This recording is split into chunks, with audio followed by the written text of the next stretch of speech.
structuring an equity research. This is the last lesson of equity portfolio management. We need to know how to structure an equities research. And what we're going to learn includes, first of all, the top-down, how to conduct a top-down economic research or equities research, and bottom-up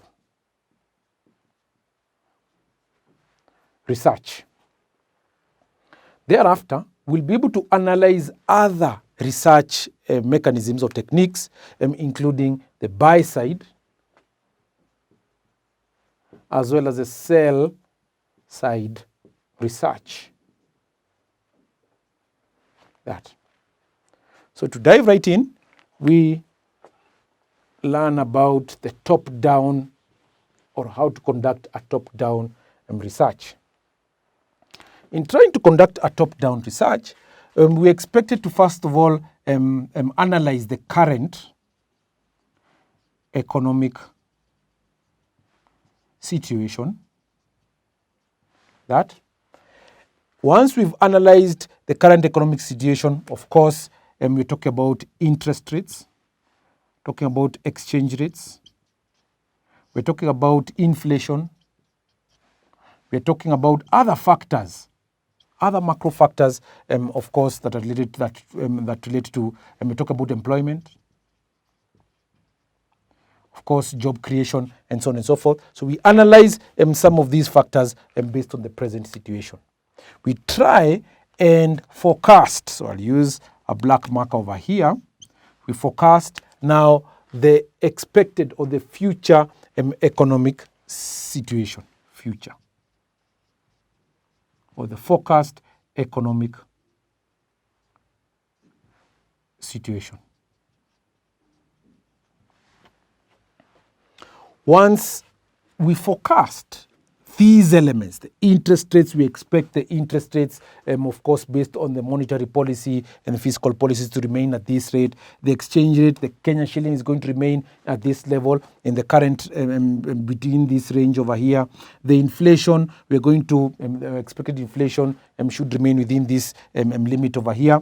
And then the employment is going to remain within this level. So we analyze the current economic situation over here and then forecast now these factors, the interest rates, exchange rate, inflation, employment, and so forth like that, on where they're actually going to actually be in the future. For example, if we expect that the current economic situation is going to expand, or the current economic situation moving forward, or the forecast economic condition is going to be expansionary, then we expect the analyst or the investment manager to have focus on cyclical industries. So they will be able to analyze the cyclical industries based on the current economic situation and then try and forecast where those cyclical industry will actually be in the future. That is what you're saying, or this scenario over here, where you analyze the current economic situation and forecast the economic situation in the future,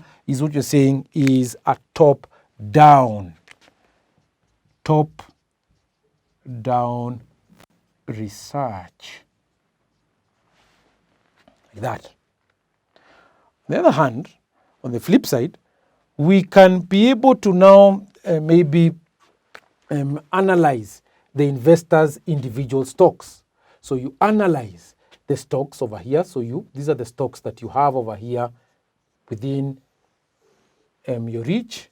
So you analyze the individual stocks level on the basis of individual characteristics. So you analyze this one, that one, based on individual characteristics, and so on and so forth like that. So once you analyze them based on individual characteristics and other metrics such as valuation, so individual characteristics, and over here based on valuation, over here, then you'll be more concerned with security analysis, where you expect these stocks are currently and where they they're expected to analyze maybe say a given industry. So your only focus is on analyzing particular stocks right over here. And in contrast, you're not going to assess the overall economic situation like that. So in the overall economic situation you expect to where it's going to be in future is a top-down research. In this one, where you only analyze specific industries, specific securities over here, we will be less concerned with the macro and overall economic conditions, and we are saying that we only have a focus on individual characteristics of stocks as well as the valuation levels of those stocks. We are saying that this is called a bottom-up research.